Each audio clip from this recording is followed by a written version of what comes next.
Meus irmãos, meus amigos, vamos iniciar nossa reunião, dando boas-vindas, agradecendo a presença, dando os parabéns por valorizarem esse momento, de reunião, aqueles que trazem seus filhos para a evangelização. E, por falar em evangelização, a dirigente do departamento pediu para lembrar que está tendo lá em cima a reunião no terceiro ciclo. Se tiver alguém aí que não lembra, idade de 10, 11 anos, lá em cima mesmo, no pé do céu, lá em cima. Acho que todo mundo já foi, né? Então, nós vamos iniciar unindo os nossos corações, os nossos pensamentos, porque juntos nós ajudamos também ao nosso companheiro aqui que vai fazer a palestra, Junto com nós unindo, nós vibrando, a gente ajuda quem está aqui na frente, com os pensamentos positivos.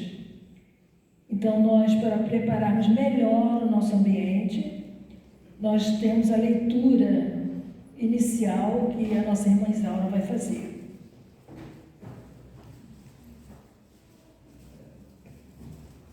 Muita paz a todos.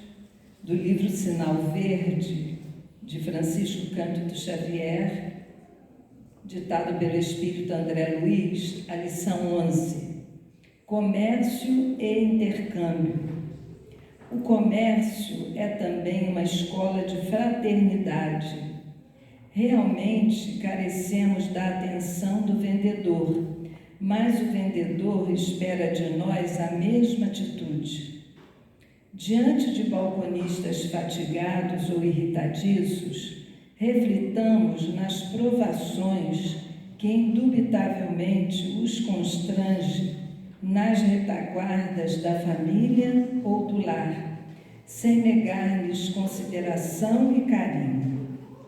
A pessoa que se revela mal-humorada em seus contatos públicos provavelmente carrega um fardo pesado de inquietação e doença. Abrir caminho à força de encontrões não é só deselegância, mas igualmente lastimável descortesia.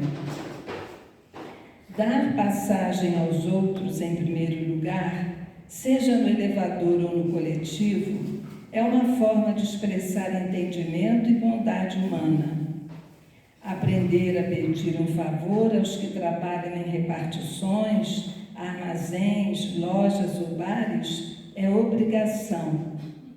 Evitar anedotário chulo ou depreciativo, reconhecendo-se que as palavras criam imagens e as imagens patrocinam ações. Zombaria ou irritação complicam situações sem resolver os problemas. Quando se sinta no dever de reclamar, não faça de seu verbo instrumento de agressão. O erro ou o engano dos outros talvez fossem nossos se estivéssemos nas circunstâncias dos outros. A afabilidade é caridade no trato pessoal.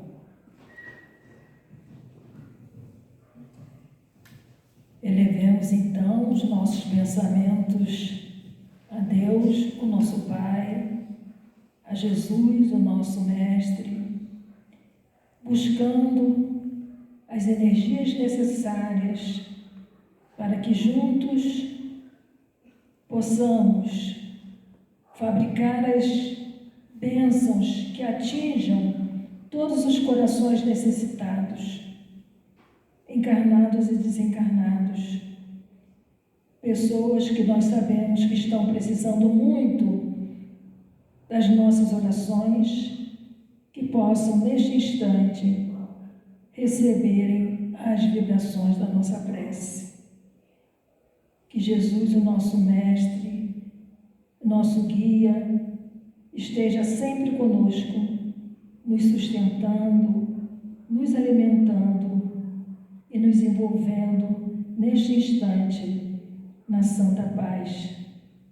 Permita, Senhor, que a nossa reunião seja muito amparada, que nosso companheiro Márcio possa estar ligado aos mentores espirituais, captando as intuições necessárias para transmitir as palavras que nós estamos necessitando na noite de hoje. Abençoe também, Senhor, todos esses nomes que se encontram na nossa cestinha de pedidos de oração. Que essas pessoas possam ser amparadas, visitadas pelos mensageiros amigos, levando paz, harmonia e esperança. Abençoe a nossa água, que ela seja magnetizada, transformando em remédio, para que possamos fazer uso e reabastecer as nossas células. Obrigado, Senhor, que Tu possas estar conosco, agora e sempre, que assim seja. Com a palavra, o nosso companheiro Márcio.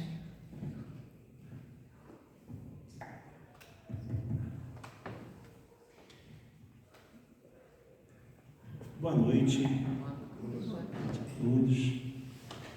Bom, hoje eu trouxe aqui, esse tema, o valor terapêutico do trabalho, do bem.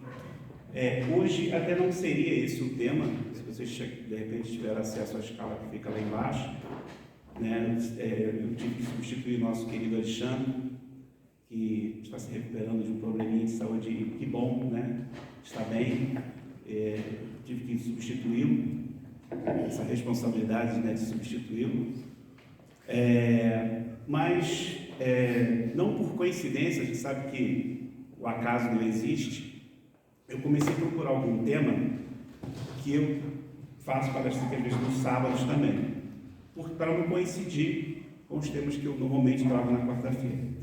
E aí, quando eu encontrei esse tema, eu já comecei a estudá-lo nesse final de semana para poder trazer aqui hoje, e eu realmente só hoje, revisando, que eu me toquei do feriado da manhã, dia 1º de maio, e que hoje nós vamos falar também sobre o trabalho. Então, como nada é por acaso, as coisas não acontecem por acaso, vamos hoje aqui falar de um tema que tem muito a ver com o feriado de amanhã, o que se traz nesse feriado do dia 1º de maio. Da importância do trabalho para todos nós. Mas é um tema muito interessante, que não só a doutrina, mas quando a gente começa a estudar sobre essa questão do trabalho, a gente vai buscar também ir lá no passado, daquilo que a gente pensa em relação a essa relação de emprego, de trabalho, a gente descobre muita coisa interessante que provavelmente muitos aqui já passaram. Para a gente iniciar, a gente tem uma visão de trabalho da nossa época, pelo menos da minha época, do que eu pensava que seria, do que eu poderia ser, do que eu poderia um dia me tornar, e do que eu hoje sou. Eu nunca imaginei que eu faria o que eu faço hoje. Geralmente, você, quando é mais jovem, você tem aqueles seus sonhos, eu quero ser um médico, eu quero ser um advogado, eu quero ser um presidente da república, eu quero ser, enfim, você tem uma infinidade de intenções. A gente sabe, piloto de avião, geralmente jovem, todo mundo quer ser piloto de avião. Eu também falava, e hoje eu tenho pavor, eu amo, mas eu tenho medo. Imagina que bom piloto que eu seria. Mas a gente tem aqueles sonhos, de criança e tudo mais, e a nossa realidade também, de ontem para hoje, ela é muito diferente. Hoje os jovens, eles, às vezes conversando com o jovem, eu pergunto, o que você está estudando, o que? Ele fala, eu nem sei o que é, sinceramente eu não sei. Mas a gente sonhava. Eu tenho um amigo que estudou comigo no antigo CENIP, que é o Colégio Pedro II, em que ele falava que ele queria ser motorista de ônibus. E ele realmente é motorista de ônibus. Cláudio, um amigo, um grande amigo meu de infância. E é um excelente profissional, por sinal. É muito bem visto lá pelas pessoas, pelo carinho, enfim, ele sonhava e realizou. Mas hoje em dia, quando a gente fala em trabalho, está tudo muito diferente daquilo que eu sonhava, que eu imaginava. Eu particularmente, às vezes eu penso que 24 horas, ou que seja 10 horas por dia, ou 12 horas, ou 6, ou 5, às vezes é pouco, né? Porque a gente vive igual essa figura aqui, né? Eu, pelo menos, fico assim, às vezes, o dia inteiro, olhando para o relógio, atendendo o celular, eu sou funcionário público, né? Atendendo o balcão, voltando para aqui, atende o telefone, e pega um papel, entra no computador, é o dia inteiro um agito, né? É uma coisa assim, fora do normal. Hoje em dia, funcionário público tem que cumprir metas, então são coisas que tem um lado interessante, mas a pressão aumentou muito, né? E essa rotina e essa pressão, claro que tem aí um resultado, às vezes não muito positivo, na vida das pessoas, mas fora essa questão do trabalho, do qual que sustenta a nossa vida, fora essa questão desse tipo de trabalho, a noção de trabalho, né, a noção de você se dedicar a algo, ou de ter assim algo que você faça, que possa não lhe recompensar com a pecúnia, né, com o dinheiro. A noção de trabalho ela é muito maior do que que essa figura representa. Mas eu iniciei justamente falando isso, né, que a gente hoje vive uma outra realidade. As pessoas hoje, a intensidade do trabalho e da cobrança está muito grande. Então, isso tudo também influencia na nossa vida, no nosso dia a dia. E tudo isso traz consequências, né? Traz consequências para a gente. Então vamos lá, vamos voltar lá na Gênesis, capítulo 3, 19 e 23. O que a Gênesis falava em relação ao trabalho, né? Com o suor do seu rosto, você comerá o seu pão. Isso é incisivo, algo que até assusta. E por muito tempo, quando eu lá atrás sonhava, enfim, eu não tinha uma ideia do que eu ia fazer, mas eu já pensava de como seria o meu futuro, eu tinha essa ideia. E para eu poder comer o meu pão, para eu poder me sustentar, eu tinha que suar o rosto. Isso é uma realidade. É um uso, né, dessa figura do suor do rosto, que eu sei que tem muito emprego que se a pessoa trabalhar no frigorífico, não vai talvez suar tanto o rosto, em tese, né? Mas é algo que nos justamente remete isso quando a gente fala isso, tipo como se fosse um sacrifício, como se fosse uma penalidade, como se fosse uma obrigação, como se fosse algo, em princípio, até ruim. Poxa, eu só vou conseguir me alimentar, me sustentar se eu trabalhar, né? Como se fosse algo realmente uma sentença para que todos nós que precisamos sobreviver, que precisamos nos sustentar, teremos que suar o rosto, teremos que trabalhar. Mas vamos lá, vamos seguir. Saindo da gente, vamos vir na doutrina. O que a doutrina espírita nos traz acerca desse assunto? A primeira pergunta, quando a gente entra lá nas leis da natureza, a lei de trabalho, é a pergunta 674, que fala justamente: a necessidade do trabalho é lei da natureza? Aí os espíritos responderam para Kardec: o trabalho é lei da natureza, por isso mesmo constitui uma necessidade. E a civilização obriga o homem a trabalhar mais, porque aumenta as necessidades e os gozos. Então, o primeiro ponto, né, é uma necessidade. Realmente nós sabemos que é uma necessidade trabalhar, não só pela questão do alimento, mas é uma necessidade pessoal, é uma necessidade de realização, é uma necessidade de bem-estar. Mas aqui a espiritualidade já falou com Kardec que a própria civilização nos obriga a cada vez trabalhar mais, porque justamente Nós, às vezes, queremos mais, e para ter mais, precisamos trabalhar mais. É o consumo, né? Eu preciso de ter, eu quero trocar meu carro no final do ano, então eu vou trabalhar loucamente, vou fazer um trabalho extra, me chamam para uma atividade extra do seu, né, do seu emprego, do seu trabalho, você vai lá e faz, finais de semana e tudo mais. Então, isso representa a minha necessidade de gozar algo, de querer algo. Essa minha necessidade me obriga a trabalhar mais. Então, olha como que os espíritos, já na época da codificação, já falavam que a civilização ia impor cada vez mais ao homem o trabalho, né? Para poder justamente alimentar os seus sonhos, os seus gozos. Aí a 675 fala o seguinte: por trabalho só se deve entender as ocupações materiais. Olha que pergunta inteligente do Kardec. Kardec, ele não queria apenas falar desse trabalho assalariado, né? Eu trabalho, eu recebo. Ele foi além. E aí os espíritos responderam: não. O espírito trabalha assim como o corpo. Toda ocupação útil é trabalho. Toda ocupação útil é trabalho. E a gente já percebe aqui que a espiritualidade, quando responde a Kardec, fala que o espírito trabalha, não somente nós encarnados.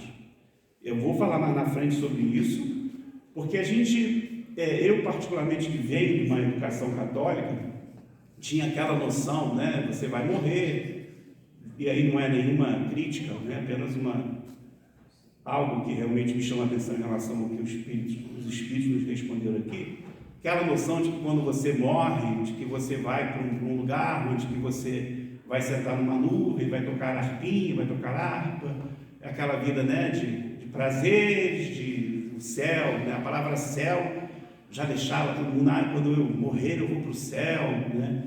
Ao contrário, né? Não, se eu não for uma pessoa boa, eu vou para o inferno, aquelas coisas que eu fui criado dessa forma. E, de uma certa forma, algumas religiões ainda defendem isso, de que você fica num sono profundo, até o dia da arrebatação final, cada um fala uma coisa que você aí se terá o seu benefício de ter aceitado Jesus e tudo mais. Mas a espiritualidade nos traz que o espírito trabalha. Ou seja, e aí assim, se fosse algo tão difícil, se fosse uma penalidade trabalhar, e nós sabemos que muitos espíritos trabalham incessantemente aqui, lá fora, dentro do nosso lar, se a gente sabe que e eles não fazem isso por imposição, eles fazem isso por amor, por sentir prazer em servir. Então a gente já começa a perceber que quando os espíritos já falam da questão de que o espírito trabalha, é sinal de que todos nós aqui que hoje estamos encarnados e que um dia vamos ser desencarnados, vamos continuar trabalhando. Mas não com esse sentimento do toma lá, da cá, né, da obrigação de receber. O que nós vamos receber como espírito quando nós chegarmos nesse patamar vai ser o prazer de servir. E muitos já fazem isso. Muitos estão fazendo agora, com cada um de nós que estamos aqui. Muitos, como encarnados, já fazem isso. Muitos de nós, talvez que estamos aqui, já fazemos algum trabalho que não seja apenas com o objetivo de uma recompensa financeira. Talvez muitos daqui que estão. Então, o Espírito, ele trabalha o tempo todo, né? E que toda ocupação é útil, toda ocupação. Então, tudo aquilo que preenche a nossa vida, que preenche a nossa mente, de algo que seja realmente útil, que seja, eu vou a partir de semana que vem, eu vou sentar ali fora, existe uma clínica aqui do lado, que são pessoas idosas, eu vou ali oferecer um cafezinho de manhã, um biscoitinho, aí eu estou aposentado, eu vou lá.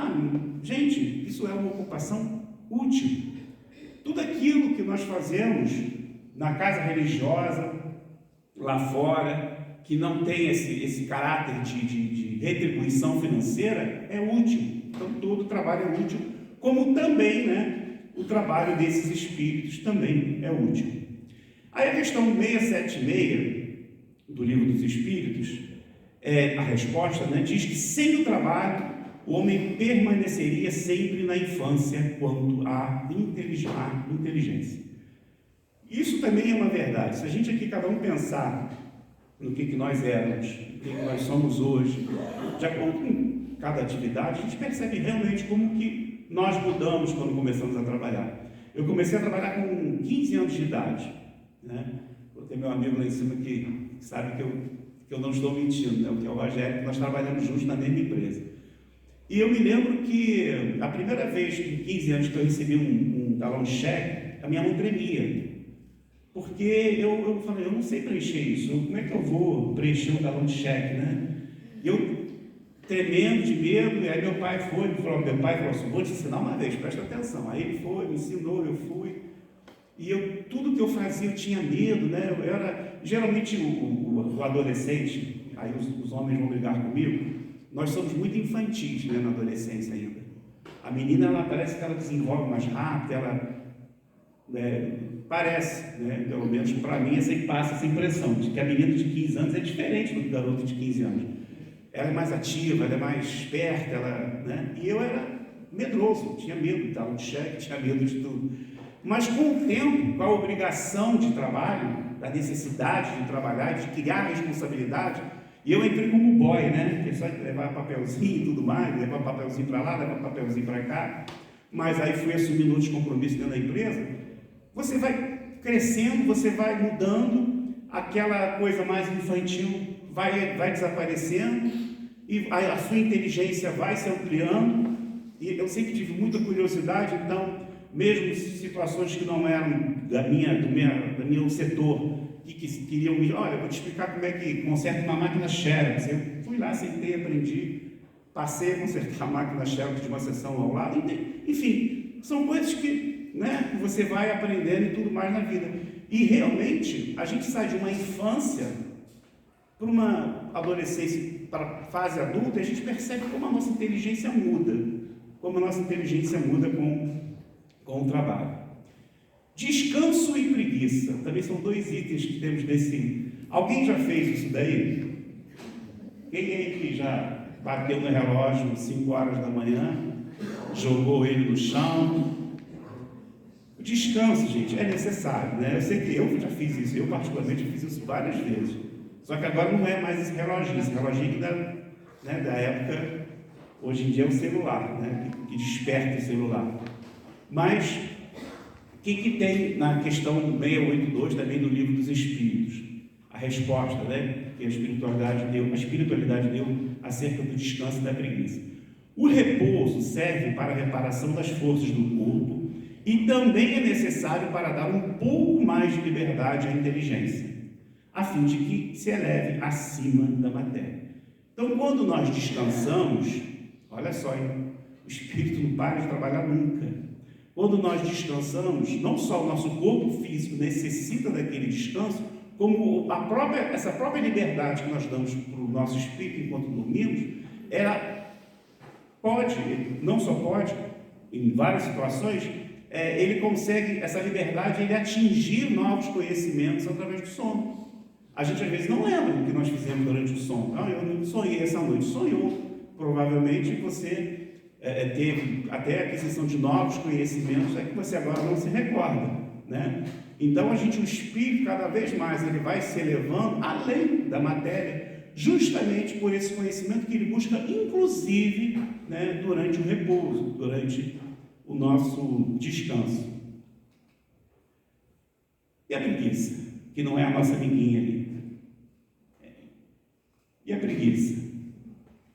De vez em quando é bom, não é? Depois do almoço, você come aquela comidinha leve, vai baixando aquele soninho, aí tem que tomar café para não dormir.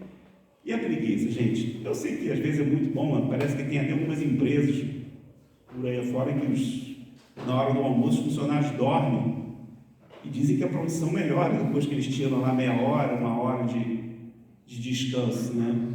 Mas aqui, o problema não é a questão desse descanso, o problema é a preguiça, né? Você é aquela pessoa que a todo momento ela foge da responsabilidade.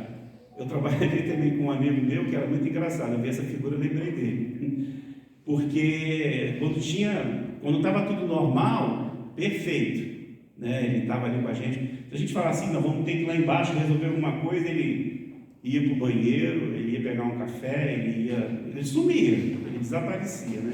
Sempre que pintasse alguma coisa que tinha que carregar peso, tinha que carregar alguma coisa, né? Vamos lá buscar.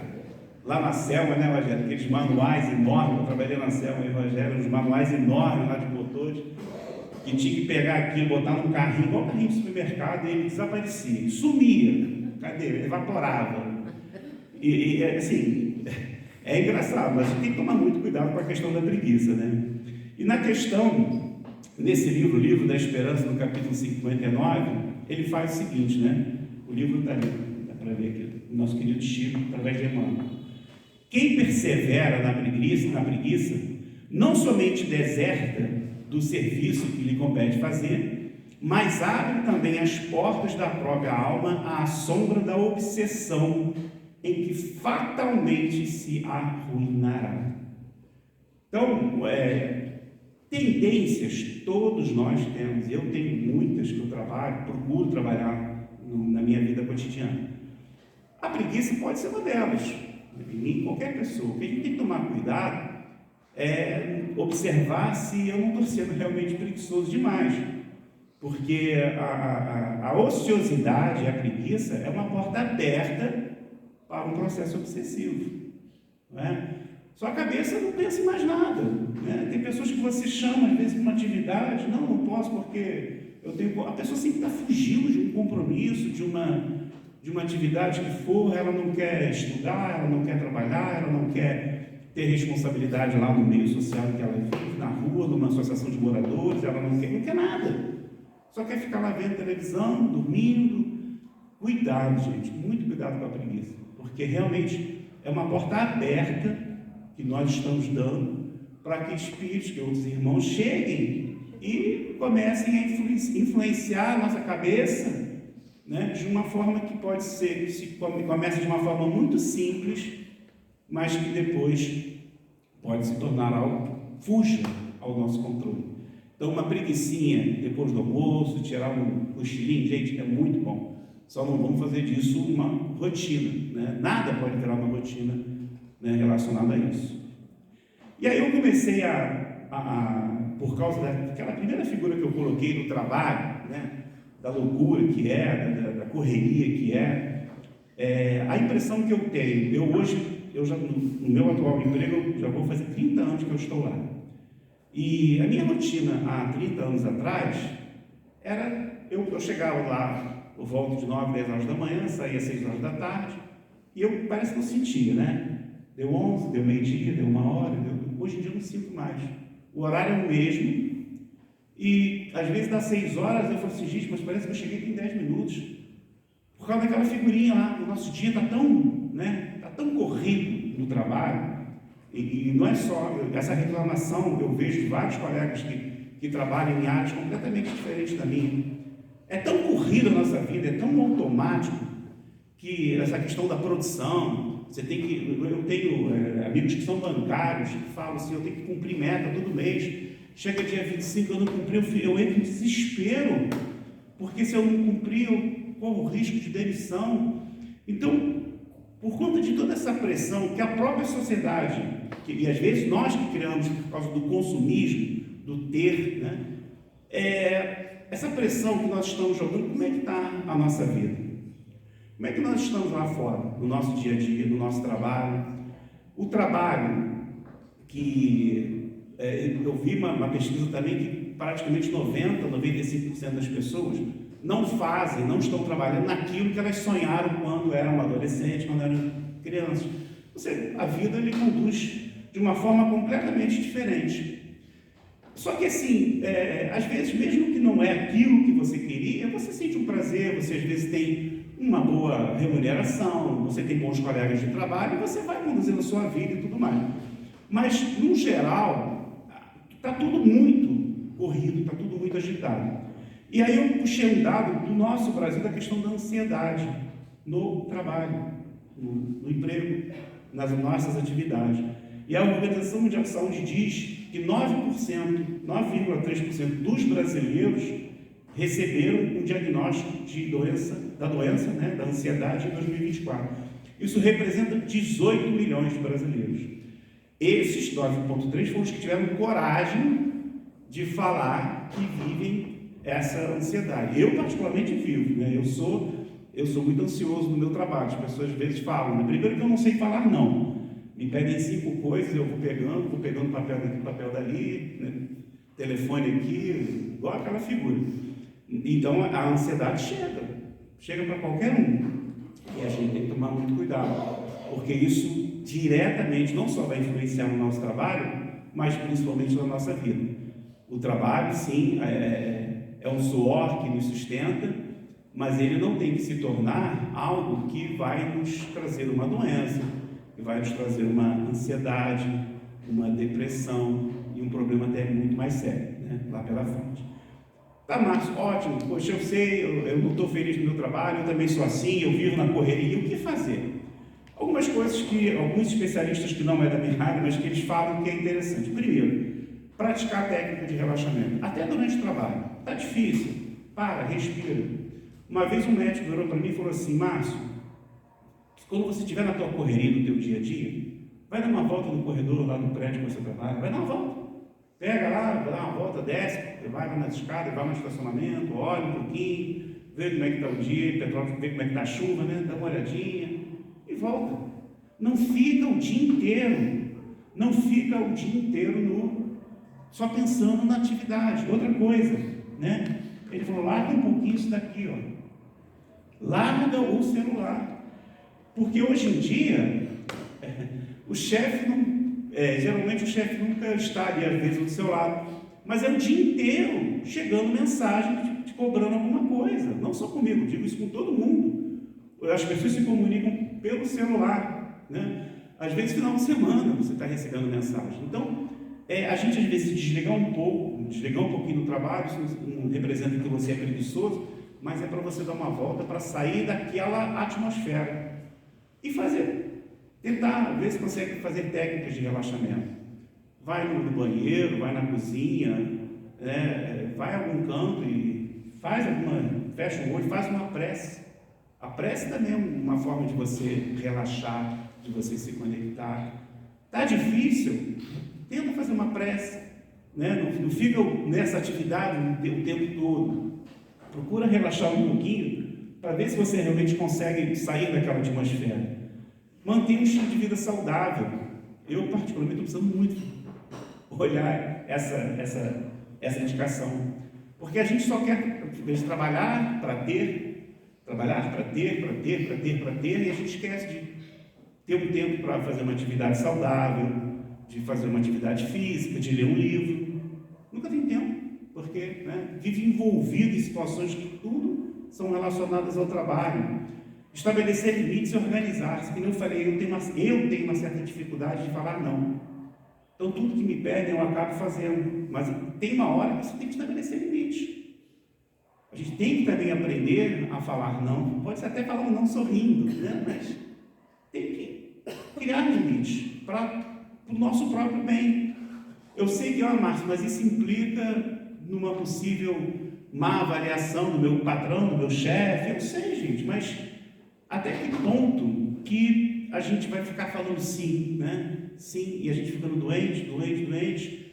Eu tenho colegas que até falavam mais sim do que eu trabalho na justiça, né? Em que ela era assim, ela era elétrica. Ela com 39 anos teve um derrame trabalhando. Eu trabalhava nessa época no Fórum do Duque de Caxias. Ela teve um derrame com 39 anos de idade, ficou internada, o patrão dela pegou outra pessoa, botou no lugar dela e ela ficou lá 6 meses internada. Quando voltou, ela perdeu o carro, enfim. Então, assim, eu sei que é difícil às vezes falar um não, mas a própria vida falou não por ela, porque ela precisava parar, né? E ficou com algumas sequelas, mas, né, tocou a vida dela. Então a gente também tem que se organizar. Eu, particularmente, também não sou muito organizado. Às vezes minhas coisas são bem bagunçadas, mas eu já melhorei muito em relação a isso. Mas organização, a gente às vezes é preciso, né? Porque a pessoa que não tem uma vida organizada, assim, no seu trabalho, nas suas... eu vou trabalhar de 11 às 6, de 6 às 7 eu vou ler um livro, de 7 às 8 eu vou fazer uma outra atividade física. A gente tem que organizar a nossa vida também. Porque quando a gente é desorganizado em geral, a nossa vida também está desorganizada. A gente está precisando não só organizar a nossa mesa, a gente está precisando organizar a nossa cabeça. Porque, como eu falei, parece que o dia não tem 24 horas, parece que tem 12, parece que tem 10. É sinal de que eu não estou organizando a minha agenda. Algum problema está acontecendo, não é? Pratique a comunicação tete-a-tete, né? Com amigos e familiares. Gente, vamos parar um pouquinho de... A pessoa está na minha frente, eu estou falando com ela pelo celular, pelo zap. Famílias que se reúnem no final de semana, as pessoas estão se comunicando na mesa, pelo zap, usando o WhatsApp. Não existe mais o tete-a-tete, né? O olhar para a pessoa, ninguém mais se olha. As pessoas passam na rua, parece que baixam a cabeça e vão, seguem em frente. Não se fala mais bom dia, boa tarde, boa noite. Parece que perdeu. Isso não é nem uma questão de educação, de saudosismo lá de alguns anos atrás. Isso é sensibilidade, gente. A pessoa chega até você, fala bom dia, boa tarde, boa noite. A gente não consegue mais olhar para as pessoas e conversar, né? Porque ele fala que é o tete-a-tete. Está ruim, não conseguiu resolver. Você já foi numa casa espírita, foi na sua igreja, você procurou ajuda, que é importantíssima, ajuda espiritual, ajuda religiosa. Não está resolvendo? Gente, procure ajuda profissional. Eu já fui psiquiatra, se for preciso eu volto. As pessoas têm vergonha de falar que foi no médico, procurou um médico. Sabe, procure ajuda. Nunca deixe de procurar uma ajuda profissional. Você pode até estar bem, assim, nossa, me reencontrei lá na UMEP, fui lá no atendimento fraterno, recebi uma palavra bacana, gostei, me indicou um livro, estou lendo, está me fazendo bem, mas aquela máquina está lá dentro, aquilo está ali. Grita, não deixe nunca de gritar. Vá para a casa espírita, grita na casa espírita, peça ajuda, mas procure ajuda profissional. Se não estiver conseguindo resolver, nunca deixe, né, de procurar uma ajuda profissional. Isso tudo eu falei, gente, porque são as consequências da nossa vida moderna. Por isso que eu achei importante a gente falar. Mas voltando para o que é realmente o nosso tema, que é a questão do valor terapêutico, do trabalho no bem. Porque, como eu falei, o trabalho não é só o trabalho de pecúnia, de receber dinheiro. No livro Pensamento e Vida, do nosso querido Chico também, no capítulo 7 diz, intitulado Trabalho, Emmanuel nos fala que existem 3 tipos de trabalho. Trabalho-obrigação, tá? O trabalho-ação e o trabalho-serviço. O trabalho-obrigação, né, é aquele que nós já falamos, é o que nos remunera. Todos nós aqui temos, ou se não temos, ainda vamos ter, né? O trabalho-ação é o que transforma o ambiente, né? São essas pessoas que perdem, entre aspas, porque nunca perdem, né? Como nós já vimos, dedicam um tempo do seu dia, da sua vida, um final de semana, a ações em prol da natureza, em prol de uma ONG, em prol de uma instituição de caridade, de um asilo. Essas pessoas se dedicam, né? É uma ação, é um trabalho que... Né? E tem também o trabalho de serviço, que é justamente aquelas pessoas que vão ao encontro do próximo, que se dedicam a acolher alguém, a estender a mão, são pessoas que têm essa sensibilidade, né? de amar realmente, de uma forma que não pensam exclusivamente em receber algo em troca. E aí ele fala que o trabalho-ação é o que transforma, que o trabalho-obrigação é o que nos remunera. O trabalho-ação é o que transforma o ambiente. É igual quando nós chegamos em casa, né, que está uma bagunça, que você vai lá e arruma tudo, né, que você vai lá e arruma a estante, Você muda completamente. Você chega, nossa, que mudança que foi feita aqui. E tem um trabalho de serviço, que é aquele que transforma o homem. Então, o que transforma intimamente cada um é o trabalho de serviço. É esse trabalho em que nós nos dedicamos ao próximo. É o trabalho que nós não perdemos a sensibilidade de olhar para alguém e falar: essa criatura precisa de mim. Eu vou ali, né? Você está caminhando pela rua, alguém cai na sua frente, você tem a sensibilidade de ajudar a levantá-la e, enfim, de agir, né? Não é perder esse tipo de sensibilidade. Esse trabalho que é o que vai transformar. Todos nós precisamos passar por essa transformação. Só que, para que isso aconteça, a gente tem que entender que esse tipo de trabalho, né, é que vai mudar não só a gente, mas a humanidade. A gente cobra muito das pessoas que estão lá fora, que estão no poder, ou que já estão no poder no mundo, no Brasil, no planeta, mas a gente esquece de fazer essa transformação em nós. A gente cobra do outro. Por que fizeram isso? Mas a gente, às vezes, no nosso meio, a gente faz a mesma coisa, né? E dentro também de tudo isso que eu falei, né, dos nossos sonhos de trabalho, que a gente às vezes pensa com o coração, mas tem que pensar também com a razão, né?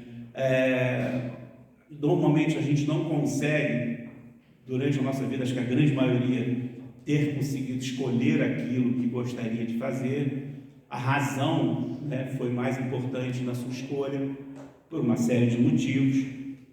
Emmanuel tem uma frase que eu achei muito interessante: o trabalho é o caminho para a verdadeira paz, quando o trabalho se encontre alicerçado no bem.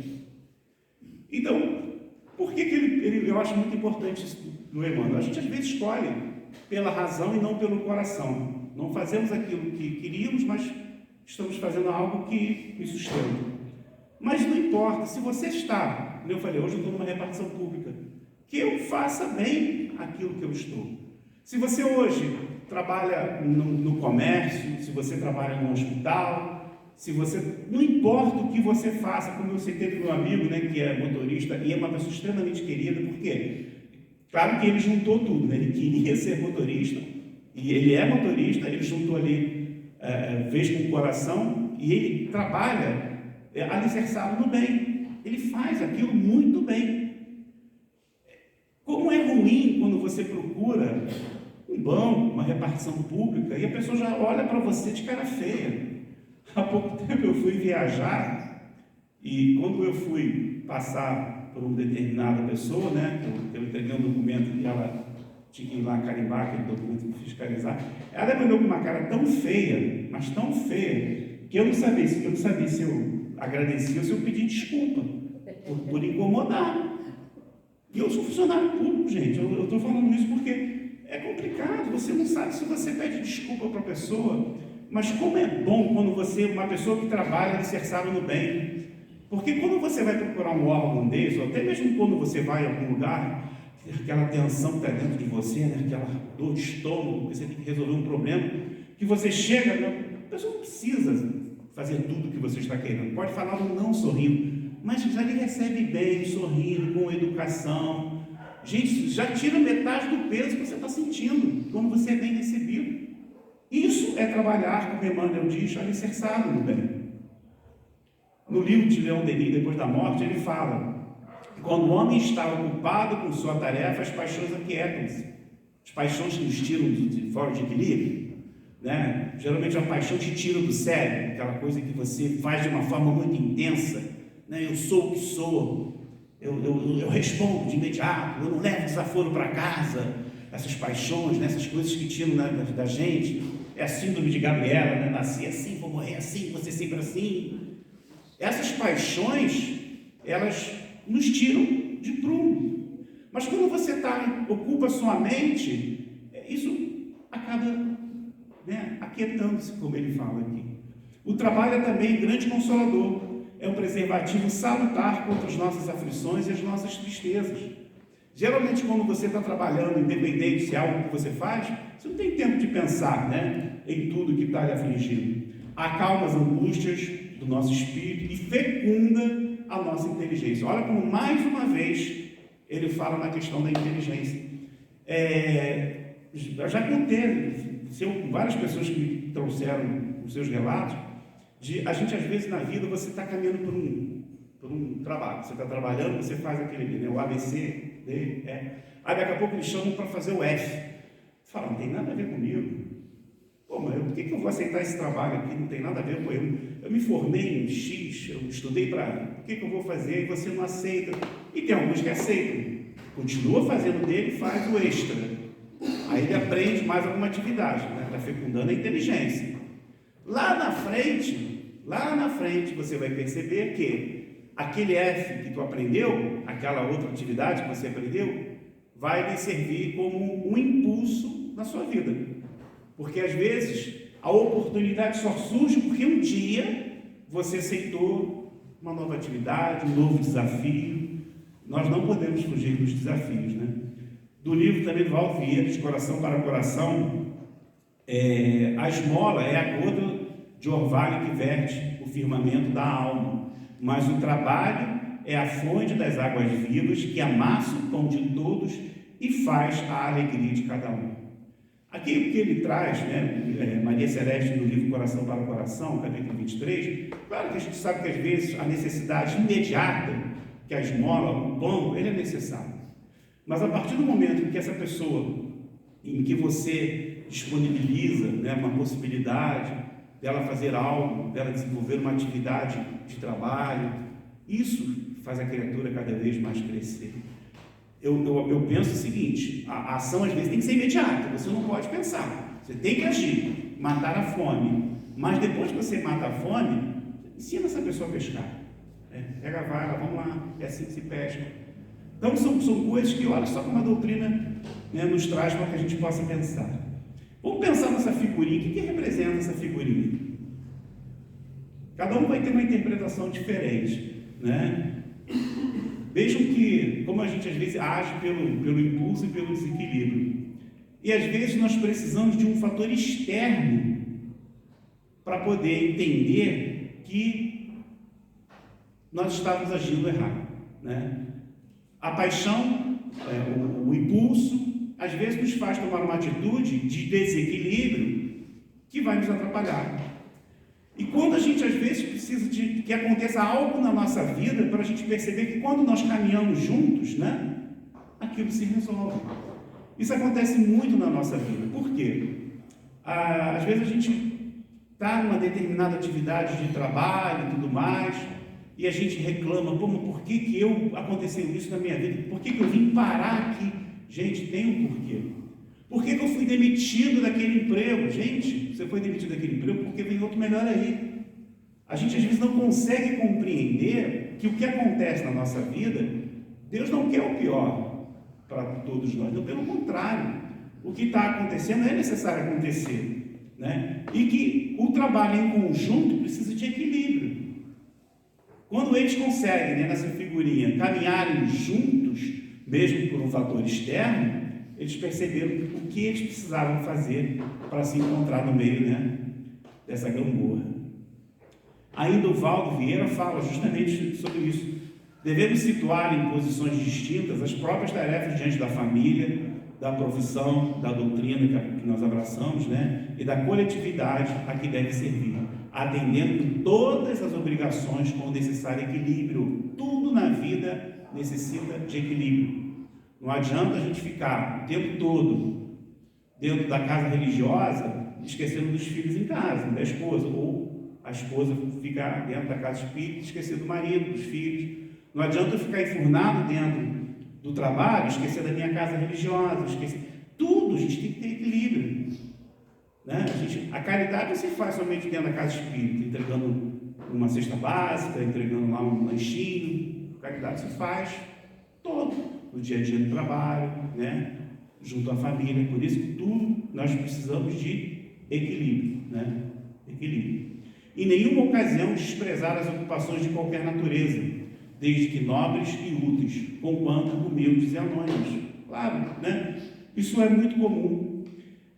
A gente, às vezes, por exemplo, eu já vi pai e mãe chamar a atenção do filho quando ele, meu filho é muito sensível, ou minha filha é muito sensível, vive querendo ajudar as coleguinhas. Gente, habita um espírito ali, com sensibilidade, às vezes muito melhor do que a minha. E a gente está chamando a atenção do filho porque ele está tendo uma boa ação. Eu assisti um filme, eu vou até correr um pouquinho agora, eu assisti um filme que eu não sei se vocês já assistiram. Se forem assistir, eu não vou aqui, falar porque vai... É um filme antigo chamado A Cura, não sei se alguém já assistiu, que é a história de um garotinho que tem HIV.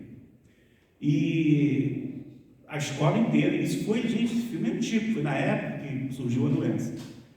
E um vizinho desse menino começa a se aproximar dele, porque ele não tinha amigos na escola, ninguém queria, com medo de se contagiar. Ele não tinha amigos na escola, os pais não deixavam os vizinhos se aproximar. E esse menininho, muito sensível, cavou um buraco na cerca e eles brincavam por esse buraquinho. Não vou contar mais, mas o filme é lindo, maravilhoso. E aí a mãe desse menino que cavou o buraquinho para brincar com o garotinho que tinha HIV não queria, proibia, brigava, xingava. Gente, olha a sensibilidade dessa criança, E quantas crianças que estão chegando assim? E às vezes dentro do nosso lar. São crianças sensíveis, são diferentes da gente. Por que elas são diferentes? Porque elas é um espírito. Dentro dela habita um espírito. E às vezes tem essa sensibilidade de ser mais humana até do que a gente. De ser mais carinhosa, de ser uma criança meiga, com conceitos. De onde que essa criança tirou isso? Gente, eles já estão entre nós. E não compete a gente o apoio, o amor e a observação. E não, de chamar a atenção e tudo mais. As pessoas que se dedicam, às vezes, a uma atividade social, uma atividade caridosa, com pessoas, com idosos, com pessoas com doença, às vezes, está perdendo o tempo dele, a gente fica apontando como se fosse uma coisa horrível. Esse menino aqui, a história dele é linda. Nas Filipinas, ele começou a se sensibilizar com os animais de rua. Então, ele começou a juntar dinheirinho com a gorjeta, com a mesada dele, e começava a comprar ração para levar para os cachorros de rua, para os cachorros da rua. Esse menino tinha 8 anos à época. 8 anos, hoje ele está com 12, 13 anos. E ele, com isso, e o pai ficou preocupado porque ele estava demorando a voltar da escola. Ficou preocupado, onde meu filho está andando? Vou lá ver, Deve estar fazendo besteira. Olha a besteira que ele fazia. Essa foto foi o pai que tirou. Então, esse menino hoje, ele conseguiu, com as verbas que ele recebeu por conta dessa foto aqui lá nas Filipinas, ele conseguiu montar uma ONG que já colheu mais de 200 cães de rua, com alimento, com vacina, com depois da adoção, os cachorrinhos de rua. Então, gente, olha só, eles estão chegando, as crianças estão aí, mudando aquilo que eram conceitos nossos. Então, olha o tipo de atividade, o tipo de trabalho, que existe. Espírito de equipe. Olha só que equipe bacana, Olha que bacana aqui, o espírito de equipe. No livro Após a Tempestade, no trabalho em grupo da casa espírita, o individualismo deve ceder lugar ao espírito de equipe, para que possa lograr sucesso nas atividades em desenvolvimento. Aqui falou para a casa espírita, mas tem que servir no geral para a nossa vida. Espírito de equipe. Nós não somos... Eu posso ter uma ideia, complemento com a ideia da Ivande, de outra pessoa, e a gente trabalha em equipe. Nunca deixar o individual prevalecer sobre o trabalho de equipe. E essa figurinha é muito importante, para que a gente pense isso. Missionários da luz, recordai que em nossa capacidade de servir, em nossas posições de trabalho, estamos para Deus como as pedras preciosas da terra estão para o sol criador. Quanto mais nobre a pureza da pedra, por isso nós temos que nos tornar pedras mais preciosas, mais possibilidade apresenta para refletir o brilho solar. Então, quanto mais a gente brilhar, mais puro vai ser o nosso trabalho para com o Criador. Do nosso querido Divaldo, Leis Morais da Vida. O trabalho se alicerça nas leis do amor que rege o universo. Trabalho verme no solo, o homem na terra, o pai nas galáxias. A vida é um hino à dinâmica do trabalho. Não há na natureza o ócio, O aparente repouso das coisas traduz a pobreza dos sentidos humanos. A vida se agita em toda parte. O movimento é lei universal em tudo presente. Não há na natureza o ócio. Não há. Como eu falei, os espíritos estão aqui conosco. Aqueles espíritos familiares, né? Aqueles espíritos que nos deixaram, que sentimos saudades, que nos amam, eles estão o tempo todo. Porque o amor ele não desaparece nunca. É o elo que nos liga a essas criaturas, essas pessoas. E eles trabalham de forma incessante. Vocês vão entrar para o passe. Já há muito, nós chegamos aqui 7h30, 8 horas, 15 para as 8, eles já estão aqui há muito trabalhando, para preparar o ambiente para nos receber no momento do passe. É trabalho de amor, de dedicação, né? Quando nós estamos lá fora, não estamos numa casa religiosa, nós estamos lá fora, desanimados, desesperados, pensando, as coisas estão baralhando na nossa cabeça, nós nunca estamos sozinhos. Nosso anjo da guarda, como queiram chamar, nosso espírito protetor vai estar ali trabalhando em você, né? Nas grandes tragédias, como diz o livro Transição Planetária, para despertar a curiosidade de vocês, leiam esse livro e vão entender o que é o trabalho da coletividade dos espíritos, né? Como também na cura de Bethesda, quem viu naquela série que traz justamente quando Jesus cura lá o paralítico, né? naquele tanque, em que os judeus criticaram Jesus, falaram assim, mas hoje é sábado, você não podia ter curado, nós não trabalhamos no sábado. E Jesus fala, meu Pai trabalha até agora e eu trabalho também, né? Contra todas aquelas tradições dos judeus. Essa passagem é linda. Como é que é o nome da série? The Chosen, né? Assistam, não sei se vocês já assistiram esse momento, é muito interessante quando ele fala nisso. E o próprio Jesus, gente, vocês acham que Jesus está na ociosidade? Ele está aqui agora trabalhando em cada um. Ele está ali na praça acolhendo alguém que mora embaixo na marquise. Ele está entre aqueles que são perseguidos, aqueles que são caluniados, aqueles que são vítimas de qualquer tipo de preconceito, que está lá chorando na praça, que foi agredido pelo seu pai, pela sua mãe, que foi agredido pelo Márcio. Ele está lá com eles. Ele não para de trabalhar, não vai parar de trabalhar nunca. Ele é um espírito puro. E por ele ser um espírito puro, ele compreende a necessidade de trabalhar. Mas por quê? Jesus ama, só isso. Ama, só, né? Ama. E cada vez mais. E que a gente possa fazer o bem, porque o bem faz bem. Seja em qual atividade for, né? Vamos incentivar os nossos filhos também a aprender, né? Que fazer o bem faz bem. Não vamos perder a sensibilidade do carinho, mesmo numa idade mais avançada, do respeito de um gesto de amor, de trocar um dente, de pentear um cabelo, né? Da esposa, do marido. Nós precisamos muito disso também, né? Essa imagem eu trago sempre, muitas aqui nas vezes que eu tive, essa imagem do Cristo do lado de fora, como se essa porta fosse o nosso coração, e é o nosso coração. Jesus, vejam que nessa porta não tem uma maçaneta na parte de fora, porque essa maçaneta, essa porta só abre por dentro, ela só abre por dentro. Para que Jesus possa trabalhar conosco, que a gente possa trabalhar com Jesus, nós precisamos ter esse impulso de abrir essa porta. Então é isso que eu desejo para vocês. Já passei da hora, vou levar a bronca da Ivande. Eu falei que não pode passar da hora e passei. Gente, boa noite e até uma próxima. Muito obrigada, Márcio. Nós vamos passar para a nossa prece, depois temos avisos e vamos passar para a segunda parte, que é o passe. Léo, vamos fazer a prece final.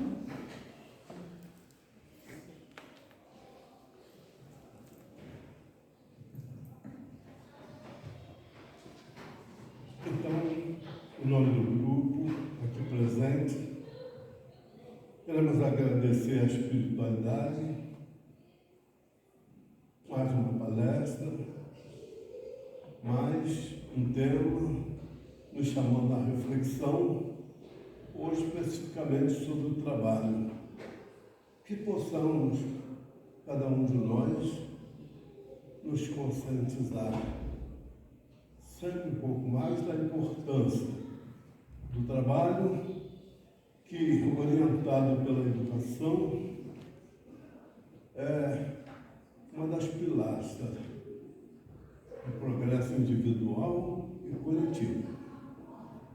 Que possamos, cada um de nós, no lar, na rua, no local de nosso trabalho, sermos sempre um elemento útil, nunca um obstáculo para que o bom trabalho se realize, e que possamos estar atentos ao trabalho do bem, visto que esse trabalho desinteressado, esse trabalho que nos faz a autoestima chegar aos píncaros, é ele, acima de tudo ele, que faz com que tenhamos paz, tenhamos saúde física e espiritual.